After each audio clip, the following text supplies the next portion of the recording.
नमस्ते साथीहरु, स्वागत गर्न चाहन्छु फेरि पनि सजिलोकिचन च्यानलको स्पेशल अर्को एउटा भिडियोमा। आज चाहिँ हामी रातो भालेको मासु फ्राई गरेर अति नै स्वादिलोसँग खानेछौँ, त्यो पनि हाम्रो नेपाली स्टाइलमा, जुन बनाउँदाखेरिमा अति नै स्वादिलो बन्ने र खाँदाखेरिमा मिठो पक्कै पनि हुने। आज यो रेसिपी तपाईहरुको बीचमा शेयर गर्न खोजिरहेको छु। मलाई आशा छ तपाईहरुलाई पक्कै पनि मन पर्नेछ। कुनै पनि चाडपर्व या कुनै पनि दिन विशेष हुँदाखेरि यसलाई एकदमै यस्तो तरिकाले बनाएर खाँदामा मिठो पनि हुन्छ। जसको लागि चाहिँ मैले एउटा भाले काटिसकेको थिएँ, रातो भाले, जसको सबै पार्ट्सहरू यसरी नै तयार गरेर राखेको छु र बनाउनको लागि चाहिँ एउटा कराईमा तोरीको तेललाई यसरी राखेको छु। अब यो तेल तातेपछि सिङ्गो गरम मसला राखिदिने। अब यो मासुलाई यसरी निकालेर कराईमा राखिदिने। मैले चाहिँ यसपालि आगोमा पकाउन खोजिरहेको छु। दाउराको आगोमा बनाउँदाखेरिमा स्वादको कमाल छुट्टै हुने गर्दछ।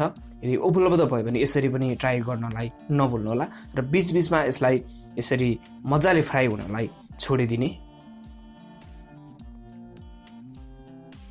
अब एक साइड फ्राई हुन थालेपछि अर्को साइड पनि फ्राई होस् भनेर यसरी मजाले यसलाई चलाइदिनुपर्छ।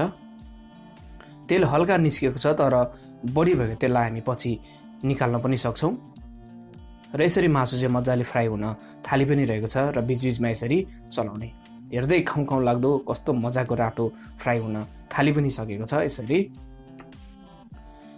र मैले चाहिँ केही मसलाहरू अनि प्याज, टमाटर, धनियाँ यसरी तयार पनि गरेर राखेको छु। अब चाहिँ माथिबाट प्याजलाई राखिदिने र यसलाई यसरी बीचमा चलाइदिनुपर्छ। के तपाईहरुलाई आजको रेसिपी मन परेको छ भने लाइक गरिदिनुहोस् र अदुवा लसुनको पेस्टलाई यसरी माथिबाट राखेर चलाइदिने। पहिलोचोटि च्यानलमा हुनुहुन्छ भने च्यानललाई सब्सक्राइब पनि गरिदिनुहोस्। अब चाहिँ माथिबाट टमाटरलाई यसरी राख्ने। अब यसलाई पनि सबैतिर लाग्ने गरी मजाले चलाइदिनुपर्छ। टमाटरलाई हल्का सफ्ट हुनलाई छोडिदिने र जिरा र धनियाँको धुलोलाई यसरी राखिदिनुपर्छ। सँगै थोरै बेसारको धुलोलाई पनि राख्ने। अब धुलो खुर्सानीलाई पनि यसरी राखिदिनुपर्छ। पिरोलाई थपघट गर्न मजाले सकिन्छ। स्वाद अनुसारको नुन पनि हामी राख्नेछौँ र सबै सामग्रीलाई यसरी राम्रोसँग मिलाउँदै चलाउँदै जाने।